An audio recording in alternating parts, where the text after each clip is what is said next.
সুপ্রভাত প্রিয় দর্শক বন্ধুরা। হাই। তো কেমন লুক করতে চাস? যাতে সবার পছন্দ হয় সেটাই করব। ঠিক আছে, চল দেখি কেমন সাজাতে পারি। শীতকাল মানেই বিয়ে বাড়ি, আর এই বিয়ের মরশুমে একটা পেয়ে গেছি মিষ্টি মেয়েকে পার্টি লুক দেওয়া। তো ওকে একটু এসেন্সিয়াল অয়েল মাখিয়ে নিয়েছি, কেন কি শীতকাল। তারপর আমি জেল বেস ক্রিমই অ্যাপ্লাই করে নিচ্ছি ময়েশ্চারাইজার প্রাইমার হিসেবে। তারপর আমি ওকে প্যানকেকের একটা মেকআপ ইউজ করলাম। ওর মুখে কনসিলারের কোনো প্রয়োজন ছিল না, কেন কি ওর মুখে কোনো দাগ ছোপ ছিল না। আমি মনে করি না যেটা খুব একটা বেশি সব কিছু দিয়ে মুখটাকে হেভি করে তোলা, কেকি করে তোলা প্রয়োজনীয়তা আছে। যার যতটুকু প্রয়োজন তাকে ততটুকু ইউজ করা উচিত। তারপর লুজ পাউডার দিয়ে মেকআপটাকে যথেষ্টভাবে সেট করে নিয়ে আমি আইশ্যাডোতে চলে গেছিলাম। ওকে একটা রেড আর ব্ল্যাক শেডের ওপরে স্মোকির মধ্যে একটা আই বানিয়েছিলাম ওর জন্য। আর ওর আইব্রোজটাতে অনেক প্রবলেম ছিল। অ্যাকচুয়ালি আইব্রোজটা ওর কাটা থাকার কারণে একটু তো এমনিতেই ছোট, আর যে আইব্রোজ করেছে তার কাজও খুব একটা ভালো না, অনেকটা কেটে দিয়েছে লেন্থ। তো তাকেই খুব কষ্ট করে এক প্রকার ম্যানেজ দিলাম।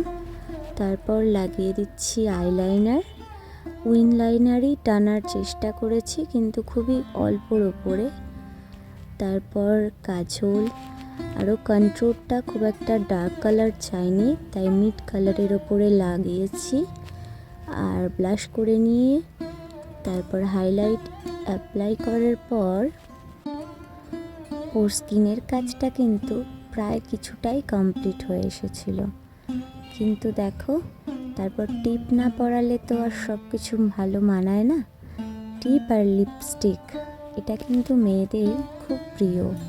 তো লিপ লাইন করার পরে আমি লিপস্টিকটা অ্যাপ্লাই করে দিলাম, আর তারপর আমি ম্যাকের ফিক্সার দিয়ে পুরো মেকওভারটা ফিক্স করে নিয়েছি। ওর চুলটা দেখো অনেক সুন্দর, ও চায় খোলা চুলে সবাইকে দেখাতে। মাস্কারাটা দেওয়ার আগে কার্ল করে মাস্কারা দিয়ে তারপরে ও জাস্ট বলেছিল স্ট্রেটনিং হেয়ার চাই, স্ট্রেট করে দিয়ে ওর জুয়েলারিগুলো পরিয়ে দিচ্ছিলাম।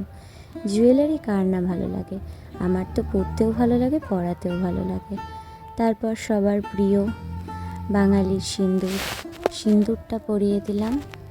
এরপর চুলটা সেট করে দিয়ে সব থেকে ডিম্যান্ডিং ফ্লাওয়ার অ্যাটাচ করা তো আমার খুব প্রিয় কাজ।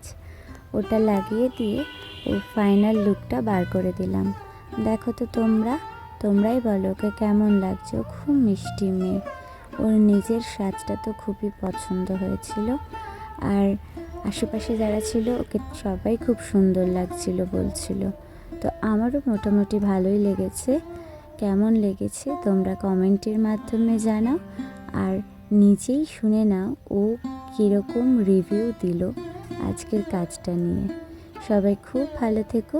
আমার চ্যানেলে নতুন হয়ে থাকলে অবশ্যই চ্যানেলটা সাবস্ক্রাইব করে দিও, আর যদি পুরনো সদস্য থেকো তাহলে অনেক ভালোবাসা দিয়ে আমার কাজের উৎসাহ বাড়িও। সঙ্গে থেকো, পাশে থেকো, ভালো থেকো, সুস্থ থেকো। দেখা হবে পরের ভিডিওতে। এই ভিডিওতে এতক্ষণ থাকার জন্য তোমাদের অসংখ্য ধন্যবাদ আর ভালোবাসা। সবাই খুব ভালো থাকবে, আনন্দে থাকবে, আর অবশ্যই হাসি খুশি থাকবে। হাসি খুশি থাকলে মন ভালো থাকে। কেমন লাগলো সাজুগুজু? তোর পছন্দ হয়েছে নিজেকে? আচ্ছা, আবার সাজবি তো কখনো যদি সাজুগুজু লাগে? ঠিক আছে, খুব ভালো থাক আর খুব আনন্দ করে বিয়েবাড়ি কাটা। টাটা।